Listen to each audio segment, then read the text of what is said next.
आज हिमाचल का कोषागार खाली होने वाला है। कल या आपके राज्य में भी हो सकता है, क्योंकि ये कहानी सिर्फ हिमाचल प्रदेश की नहीं है। ये उस सिस्टम की कहानी है जो भावनाओं और चुनावी वादों से चलता है और बिल आने पर सच्चाई दिखाता है।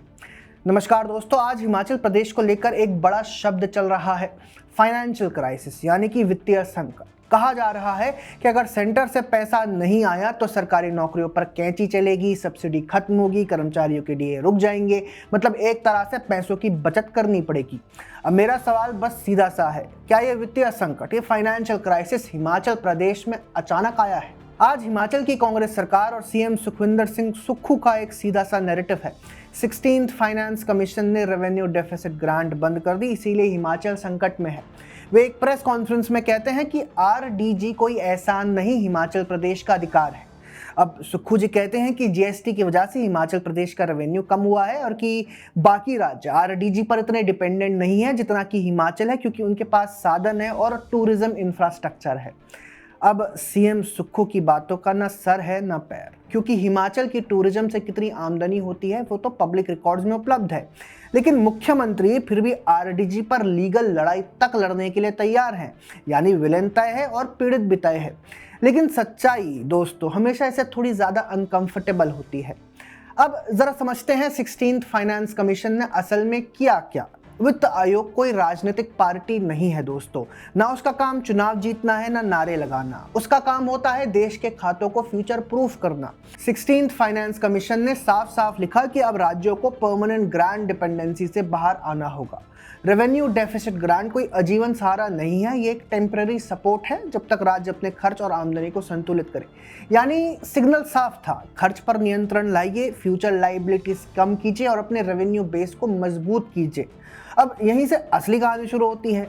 जब ये वार्निंग दी जा रही थी उस वक्त हिमाचल प्रदेश ने क्या किया? हिमाचल सरकार ने कहा हम ओल्ड पेंशन स्कीम वापस लाएंगे। ओपीएस एक ऐसी स्कीम है जिसमें सरकार फ्यूचर की पूरी पेंशन गारंटी देती है बिना किसी फंडेड कॉर्पस के।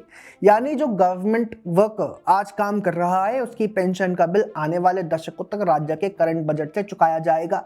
अब जरा ध्यान दीजिए, एक तरफ फाइनेंस कमीशन कह रहा है कि फ्यूचर बर्डन कम करो, लेकिन दूसरी तरफ राज्य सरकार अपने खस्ताहाल फिस्कल एटीट्यूड से बाज नहीं आ रही।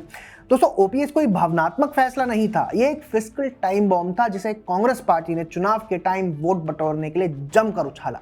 आज हिमाचल प्रदेश की स्थिति यह है कि राज्य के रेवेन्यू रिसिप्ट्स का 20% से ज्यादा हिस्सा सिर्फ पेंशन में जा रहा है। मतलब हर 100 रुपए में 20 रुपए से ज्यादा केवल पूर्व कर्मचारियों पर। और यही वजह है कि राज्य की बोरोइंग कैपेसिटी भी कट गई, क्योंकि केंद्र साफ कह चुका है कि ओपीएस लाओगे तो अतिरिक्त उधारी की छूट नहीं मिलेगी। अब सवाल उठता है कि क्या ये सब अचानक हुआ? नहीं, सीएजी पहले ही चेतावनी दे चुका था, इकोनॉमिस्ट पहले ही कह चुके थे, फाइनेंस कमीशन पहले ही सिग्नल दे चुका था, लेकिन फिर भी खर्च कम नहीं किया गया, सब्सिडीज रैशनलाइज नहीं हुई, रेवेन्यू रिफॉर्म्स नहीं हुए, इन्वेस्टमेंट क्लाइमेट नहीं सुधरा। और अब जब ग्रांट फेज आउट हुआ तो ब्लेम गेम शुरू हो गया है। कहा जा रहा है कि सेंटर हिल स्टेट्स के साथ अन्याय कर रहा है। लेकिन एक सीधा सवाल है, अगर सेंटर कल फिर से पैसा दे दे और पॉलिसी वही रहे तो क्या हिमाचल सुरक्षित हो जाएगा? नहीं, क्योंकि प्रॉब्लम ज्योग्राफी नहीं है, प्रॉब्लम फाइनेंस कमीशन नहीं है, प्रॉब्लम फेडरलिज्म भी नहीं है, प्रॉब्लम है पॉलिसी नेग्लिजेंस। आज जो ऑस्टेरिटी की बात हो रही है कि सैलरी फ्रीज कर देंगे, जॉब कट्स होंगे, सब्सिडी रोल बैक होगा, ये पॉलिसी चॉइस नहीं है, ये मजबूरी है। और ये मजबूरी 16th फाइनेंस कमीशन ने नहीं बनाई, ये मजबूरी बनी उस दिन जब वार्निंग के बावजूद पॉपुलिज्म चुना गया। सच कड़वा है लेकिन जरूरी है। हिमाचल की समस्या पैसों की कमी नहीं, फाइनेंशियल रियलिज्म की कमी है। और जब तक अकाउंटिंग को आइडियोलॉजी से चला जाएगा, चुनावी वादों से चलाया जाएगा, तब तक हर वित्त आयोग विलेन ही लगेगा। हिमाचल प्रदेश की सरकार को रेवेन्यू क्रिएशन पर भी ध्यान देना चाहिए था, नहीं तो केंद्र से ही ग्रांट लेने पड़ेंगे उनको। इसके लिए वे अपने पड़ोसी राज्य उत्तराखंड से भी सीख सकते हैं। अगर आपको लगता है कि ये क्राइसिस एक्सीडेंटल नहीं बल्कि प्रेडिक्टेबल थी तो इस वीडियो को शेयर जरूर कीजिए, क्योंकि फाइनेंशियल क्राइसिस का बिल सरकार नहीं आम लोग भरते हैं।